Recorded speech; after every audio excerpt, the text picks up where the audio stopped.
aslinya tuh politik nggak serem dan seburuk yang kita bayangin. Karena sebenarnya proses politik itu bukan proses natural. PKB itu juga memikirkan yang rambut putih dan yang rambut hitam juga, jadi nggak rambut putih saja.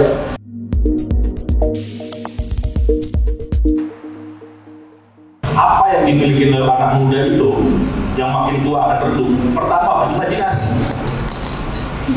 Yang kedua, waktu. Yang ketiga, harapan.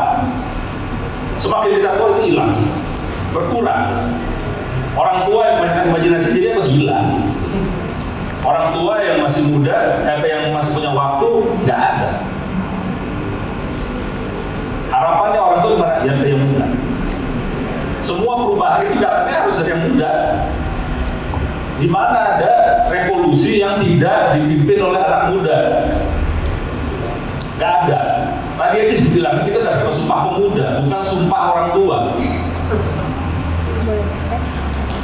Jadi kalau apa harus gitu. Tapi itu tadi bukan politik voting aja gitu loh. Politik itu seluruh rentetan sampai terjadi pencoblosan.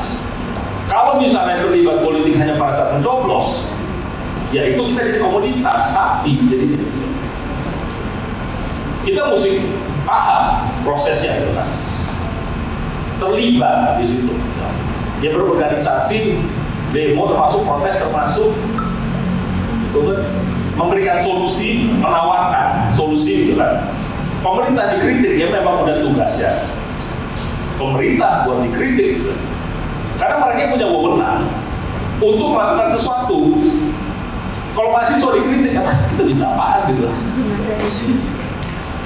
Bisa apa? Kita bisa melakukan kritisinya itu gitu kan? Karena ketika dia ada di ruang publik, disitulah dia bersedia untuk dievaluasi atau dikritik. Kalau aku, jadi mungkin cerita sedikit kali ya.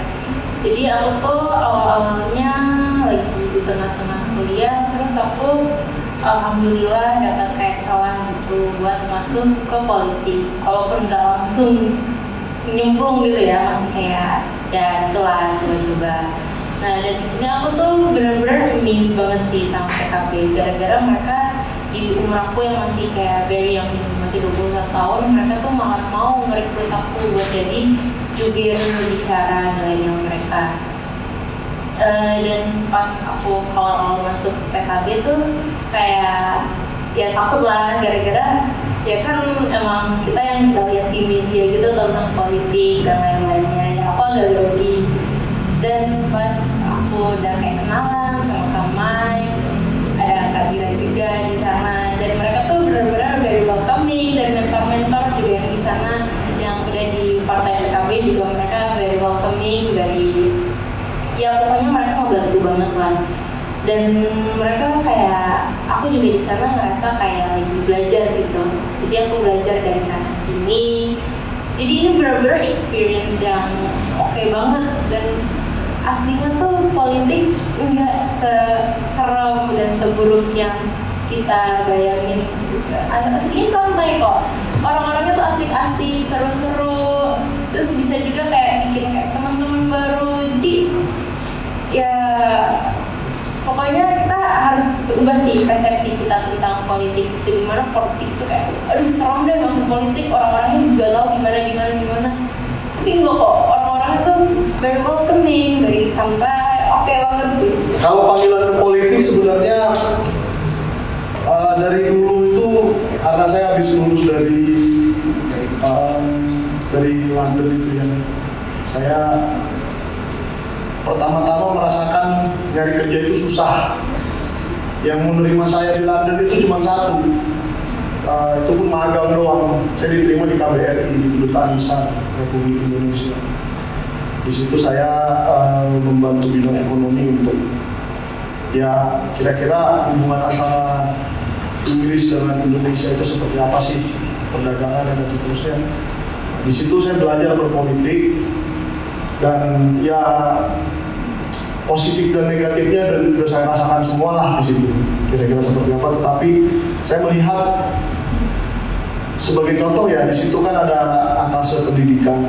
Kenapa? Karena memang Inggris itu salah satu negara tujuan untuk sekolahnya anak-anak kita di Indonesia ini. Dan banyak sekali pelajar kita di sana. Dan apa yang mereka lakukan? Contohnya memberikan beasiswa untuk S2 itu dengan LPDP. Jadi misalkan adik-adik ini nanti pada sudah lulus S1, ingin mengambil master, ya mungkin dicek aja kriteria dan seterusnya ya. Dan bisa di beasiswa 100% bahkan dengan living cost dan segala macamnya kayak LPDP. Nah saya melihat itu wah luar biasa ya, dengan politik ini kita bisa membuat hidup orang lebih baik. Bahkan yang mengambil LPDP itu mereka ini loh, kalau kita melihat wah palingan yang dikasih adik-adiknya kali, saudaranya kali yang dikasih, enggak. Mereka itu benar-benar mencari yang lulusan-lulusan terbaik. Meskipun ini pemerintah itu lagi-lagi terkait politik itu lagi-lagi terkait dengan asumsi kita bahwa itu kotor gitu kan, dikasih ke teman-temannya doang, padahal tidak begitu. Dan saya berkesimpulan bahwasanya buku ini emang layak gitu dibaca tuh. Bayangin aja ya, maksudnya orang-orang yang kayak kita aja mungkinnya, jangankan buat nulis buku, baca buku aja susah gitu kan, apalagi nulis buku gitu kan. Ini 62 orang yang punya keahlian sendiri di bidangnya menulis, dan terciptalah buku itu. Saya sendiri sebagai yang suka nulis buku gitu kan, gila, masa calon presiden yang visioner Indonesia gitu ya, bisa nulis buku gitu. Masa kita yang orang biasa gini aja juga bisa gitu, yang banyak waktu luangnya gitu. Ya intinya layak banget lah dibaca gitu. Ya begitulah perjumpaan kita kali ini. Saya punya satu jalan-jalan ke Surabaya, jangan lupa membeli kain kafan. Sampai jumpa ya kapan-kapan.